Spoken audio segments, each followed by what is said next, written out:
Buzz had a lot of problems with some of the boys, didn't he? Like, who was... Yeah. I just had one interview, somebody was saying, like, he had, like... Buzz had a problem with Undertaker back in, when Mark first broke in. Right.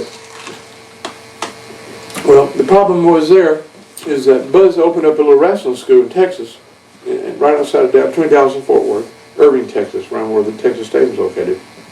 And he had this wrestling school in his house. He didn't have a ring. He'd train these guys to wrestle in his living room. He'd run their head into the sheetrock and bust holes in the walls and stuff like that. Mark Calaway was one of those boys that learned how to wrestle in Buzz Sawyer's house. And he took Mark's money, you know, and never really gave him any training or anything. And that leads to the day that I was in the Sportatorium. Bruiser Brody was the booker, like I said before, during this time. And this big, tall, young, freckle-faced, red-headed guy with a crew cut walks in. And he said, I was trained by Buzz, and I want to wrestle. And Bruiser Brody said, yeah. He kind of put him off for a couple of weeks, but then he came back, and he looked at, I remember Bruiser looking at me and winking and go, okay, Percy. All right, boy, we'll book you tonight. You're going to work with me.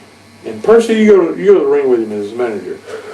I get him a mask. So I went and found him a mask and put a mask on him, and we called him Texas Red. So I went to the ring with Texas Red, and Frank Goodish beat this boy all over that Sportatorium. I mean, broke chairs over him, just beat the dog shit out of him. And if you ask Mark Calaway to this very day, I can pick up the phone right now and hand it to you and call him, and if you ask him about this night, he'll say that the only reason that Bruiser Brody sent me to the ring with him that night was to show him the way back. Because he couldn't have found the way back to the dressing room. That's how big of a beating that he got that night. Wow. Frank broke him in, and I guess he did something right. Because, you know, I'm prejudiced when it comes to the Undertaker and Mark Calaway because of our history there. But I was his first manager in his first match. Wow. That's a Sportatorium in Dallas. That's great. And who would have ever thought that we would accomplish what we've accomplished, and we're still such good friends today. And in a couple of weeks, I started getting checks.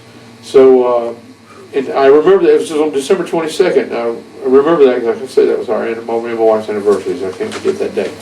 Anyway, so about 2 or 3 weeks later, the phone rang, and it was J.J. Dillon.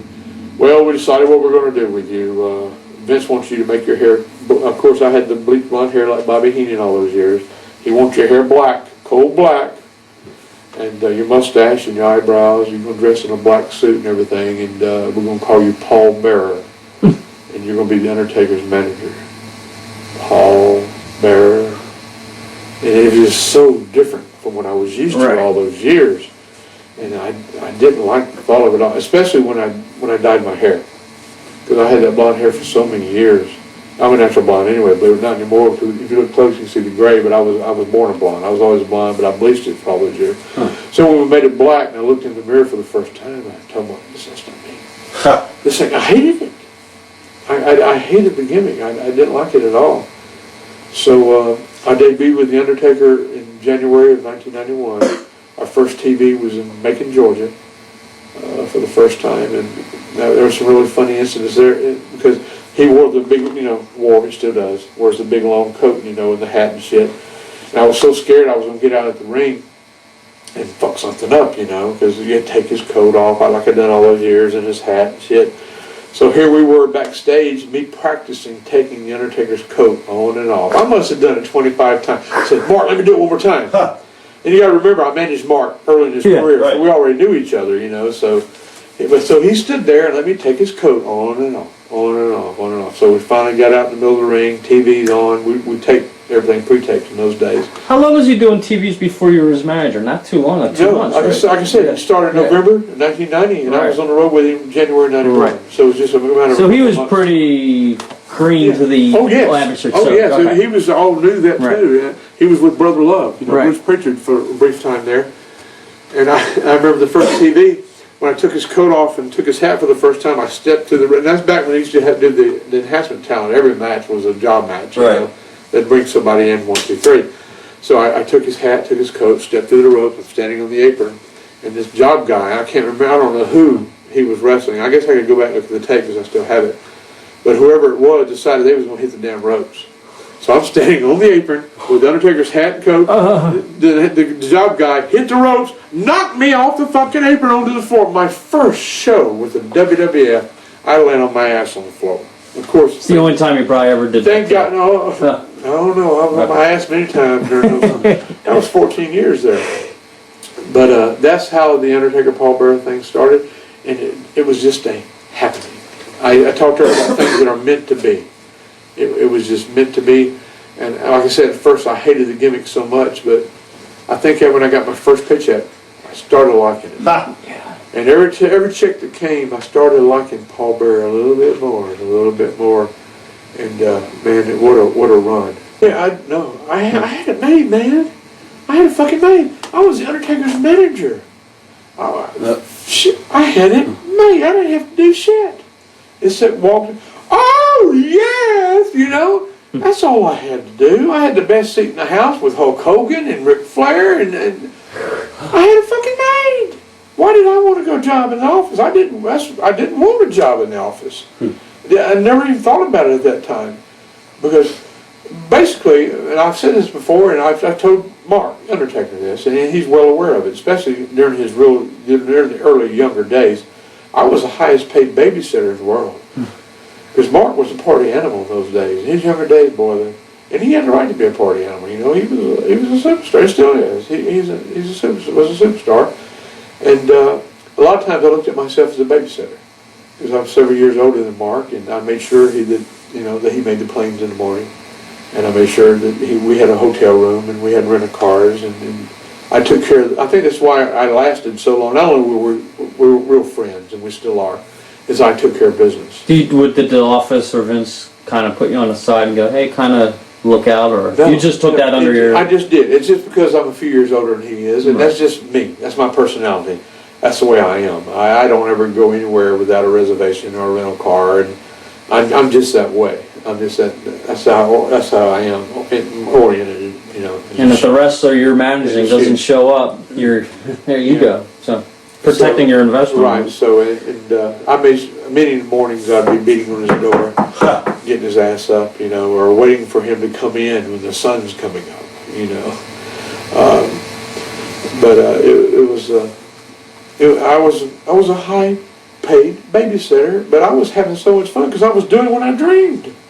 So it was payoff all the way around. Yeah, my next question actually, why do you think Taker's been able to stay on top all these years?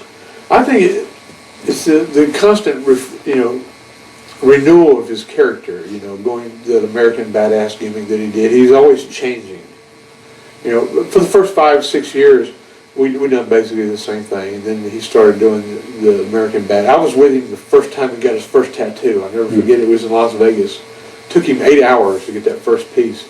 And then people, they say, "My God, Percy, you've been with the Undertaker for 14 years. You don't have any tattoos?" Well, hell, we got to earn here, and we got shit here, and we got shit here. Yeah, I got tattoos. So you don't see them, but Percy Pringle, I got pierced nipples too. You want to see them? I'm sorry, it's Jim Cornette. Oh hell, I'm gonna get a call off that one, ain't I? Do you think Taker takes the business too serious? Some people say that. I don't know how true it is. Yeah, well, I don't know if he takes it too seriously, but my God, he's made such a fantastic living at it, and he's made such a name for himself. It's a business, and he treats it as a business. And the business has changed so much. It's not like it was when we first started in the WWF with that gimmick, 14 years ago. Well, 15 years now for him. He just celebrated his 15th anniversary this past November in Survivor Series. I mean, who can say that they've been with that company for 15 years And on top. Nobody. Right. Nobody. Hogan, nobody. Nobody's done it. Doesn't he have the WrestleMania never been defeated? Never been defeated. And we shall see what happens this coming one. Why is that? Is he a good politicker, do you think? Or just... I don't know. I guess it's a combination of a lot of things. Of the loyalty, his friendship with the family, and he does a good job. He's box office. He puts asses in seats. Right. And it's a combination of everything. And he's such a fantastic guy. I'm certainly not. I don't have to kiss ass anymore. I'm way past that point. I never was ass kissing anyway, and I'm sure not doing it today. but he's a tremendous family man and friend and human being. And I mean, you can sit with him. He could be here right here with us, and we'd be just having just as much fun as we're having right now. There's probably some secrets I could tell. How about some secrets of the Undertaker? Sure. You know what the Undertaker hates more than anything in the world that will make him throw up sick as soon as he sees it?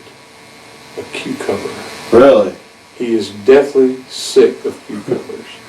I've seen someone who remained nameless. I won't talk about Brian Adams' crush.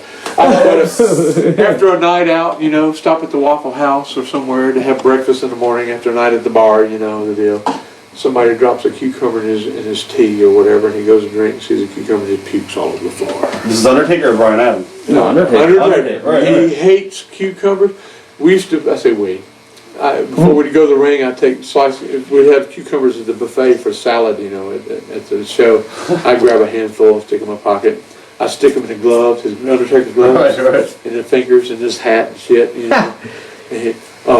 I'd get that look, Right. the only look that we can share. And he has a special nickname too. We have some nicknames for each other backstage, and of course I have to say, everybody knows me as believe this, Pooh Bear. Huh. If you say Pooh Bear in the WWE, everybody knows this. They call me Pooh Bear. That's Right. my nickname. Undertaker's nickname is Wendy. Wendy's hamburgers. The redheaded girl Right. with the freckles on her face. He hates it, but we call him Wendy sometimes. Flair Chopper? Somebody told me Flair's called Chopper or something. No, Beak. Beak? Because of his nose. Right. I've never heard, it could be Chopper, I've never heard that, but it's been more Beak than anything. Everybody has a little nickname here and there. But Ribs is just like kayfabe. It's pretty much dead now. The young kids today don't know anything about Ribs, and if you rib them, they go nuts. They don't know how to handle it.